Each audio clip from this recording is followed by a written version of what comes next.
Good morning. ప్రభువైన యేసుక్రీస్తు వారి పరిశుద్ధ నామములో అందరికీ శుభములు. ఈరోజు మన అనుదిన ఆత్మీయ ఆహారంగా సామెతల గ్రంథము 11వ అధ్యాయము 14వ వచనాన్ని ధ్యానించుకుందాం. నాయకులు లేని జనులు చెడిపోవుదురు, ఆలోచనకర్తలు అనేకులుండుట రక్షణకరం. మనకు ఆలోచన చెప్పి మనల్ని నడిపించేవారు అనేకులు ఉండుట మనకెప్పుడు కూడా మేలుకరము, రక్షణకరమని వాక్యం చెప్తుంది. నిజమే. పెద్దలనేవారు, లేక మన శ్రేయోభిలాషులు, లేక మనకన్నా తెలివైన వారు, జ్ఞానవంతులు, అనుభవం గలవారు మనకి సలహాలు ఇచ్చి మనల్ని నడిపించేవారు ఉండడం మనకి చాలా మేలుకరం. అయితే ఇక్కడ ఒక ముఖ్యమైన విషయం ఏంటంటే, సలహాలు ఇచ్చేవారు ఎక్కువ మంది ఉన్నప్పుడు కన్ఫ్యూజన్ కూడా ఎక్కువ ఉంటుంది. ఈయన చెప్పిన సలహా రైటా, ఈయన చెప్పిన సలహా రైటా? ఈయన చాలా అనుభవం కలిగిన వాడు, ఈయన చాలా తెలివైన వాడు. ఇద్దరు కూడా ఒకే సలహా ఇస్తే గొడవ లేదు, కానీ ఇద్దరు రెండు రకాల సలహా ఇచ్చారు. ఇప్పుడు నేను ఆ సలహాలు ఏది తీసుకోవాలి? అందుకనే సలహాలు ఇచ్చేవారు ఎక్కువ మంది ఉంటే క్షేమకరమే, కానీ సలహాలు ఇచ్చేవారు ఎంతమంది ఉన్నా నా వ్యక్తిగత జీవితానికి, నా పరిస్థితికి కావాల్సిన రైట్ సలహాని ఎన్నుకోవడం అనేది నాదే. కాబట్టి బాధ్యత. ఆ స్థితిలో నేనున్నా, నీవున్నా, మనకు కావాల్సింది ఏంటంటే ఏ సలహాని ఎన్నుకోవాలో కావాల్సిన వివేచన, విచక్షణ మనకు కావాలి.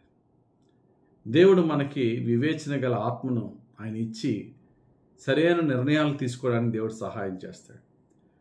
అది ఎప్పుడంటే ప్రతి విషయాన్ని ప్రార్థనలో ప్రభు పాదాల యొద్ద విచారణ చేసి, ప్రభువా నన్ను నీవే రైట్ వేలో నడిపించు అనే ప్రార్థనా జీవితం మనకు ఉన్నప్పుడు, దేవుడు మాట్లాడే మాటకు మనం లోబడినప్పుడు మనం రైట్ నిర్ణయాలు తీసుకుంటాం.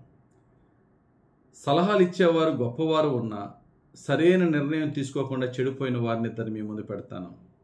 ఒకరు రాజైన రెహబాము. రాజైన రెహబాము అనగా సొలొమోను కొడుకు రాజైన రెహబాము రాజుగా పట్టాభిషేకం చేసిన సమయంలో ఇశ్రాయేలీలందరూ కూడా, అయ్యా మీ తండ్రి కాలంలో బరువులు మోయలేక మోసాము, కొంచెం మా బరువులు తేలిక చేయ్యా, నీకు నమ్మకంగా మేము అందరం కూడా పని చేస్తామని అందరూ అడిగినప్పుడు, మీరు అడిగిన రిక్వెస్ట్ని నేను మీకు ఆలోచన చేసి చెప్తాను వెళ్ళండి అంటాడు. ఇచ్చిన టైం అయిన తర్వాత మళ్ళీ వస్తారు. ఈ లోపల రెండు రకాల సలహాలు వచ్చినాయి. ఒకటి, తన తండ్రి అయినటువంటి సొలొమోను దగ్గర జ్ఞానాన్ని నేర్చుకుని అనుభవజ్ఞులైనటువంటి వారు కొందరు రాజుతో ఏమన్నారంటే, అయ్యా నువ్వు కొత్తగా రాజు అయ్యావు కాబట్టి ప్రజలందరూ కూడా నీకు లోబడి ఉండాలంటే ఫస్టే నువ్వు వారి మీద నీ యొక్క బలాన్ని, నీ యొక్క అధికారాన్ని చూపించి వాళ్ళు భయపెట్టకుండా, అరే మీ యొక్క బరువులు నేను తేలిక చేస్తాను రా, మీకు అన్ని మేలు చేసి పెడతాను నెలండను, వాళ్ళు నీ పాదాలకు దాసులైపోతారు, ఆ తర్వాత నువ్వు ఏది నీ ఇష్టం వచ్చింది చేసుకో అని చెప్పి పెద్దలు సలహా ఇచ్చారు. ఈ లోపల కుర్రోళ్ళు, యవనస్తులు కూడా ఈయనకి సలహా ఇచ్చారు. ఈయన ఫ్రెండ్స్ రెహబాము ఫ్రెండ్స్, అరే ఇదే టైము, నువ్వు ఇప్పుడు కనుక నువ్వు స్ట్రాంగ్గా లేకపోతే జీవితకాలం అంతా వీక్ అయిపోతావు. ఎవడన్నా సరే నోరు మూసుకుని పండని చెప్పు, మా నాన్న మిమ్మల్ని బెత్తాలతో కొట్టి డిసిప్లిన్లో పెడితే నేను కొరడా తీస్తానని చెప్పు, మా నాన్నకన్నా ఇంకా స్ట్రిక్ట్గా ఉంటానని చెప్పు, దెబ్బకి సెట్ అయిపోతారు. ఈ రెండు అడ్వైస్ని తీసుకున్న రాజైన అభిషాలోము ఏది తీసుకోవాలా? మా యవనస్తులైనటువంటి స్నేహితులు చెప్పిన దానికి బట్టి నేను ఉంటే మేలుకరమా, ఈ వృద్ధులైనటువంటి వీరు చెప్పిన మాటను బట్టి నేను తీసుకోవాలని అనుకున్నాడు.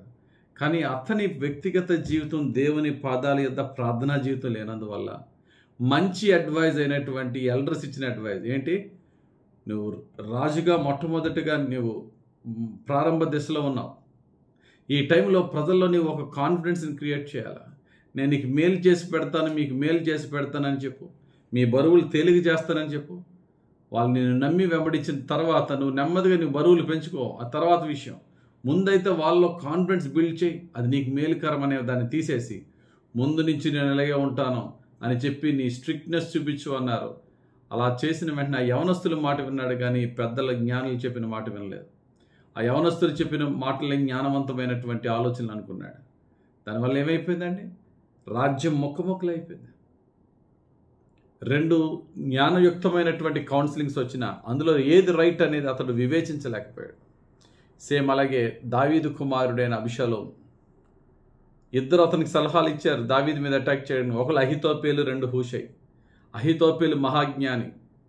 రాజుని రాత్రి కాడ అటాక్ చేద్దాం, ఆ యొక్క దావీదున్న ఆ యొక్క పర్వతమంతా, ఆ కొండంతా మనం ఈ రాత్రి కాడ అతన్ని చుట్టుముడితే ఉదయానికల్లా అతను చంపొచ్చు అనుకున్నాడు అహీతోపేలు. కానీ అతని మాట రాజు అభిషేకం అంగీకరించలే. చదువుదాం ఆ మాట. 2 సమూయేలు గ్రంథం 17వ అధ్యాయం 14వ వచనం.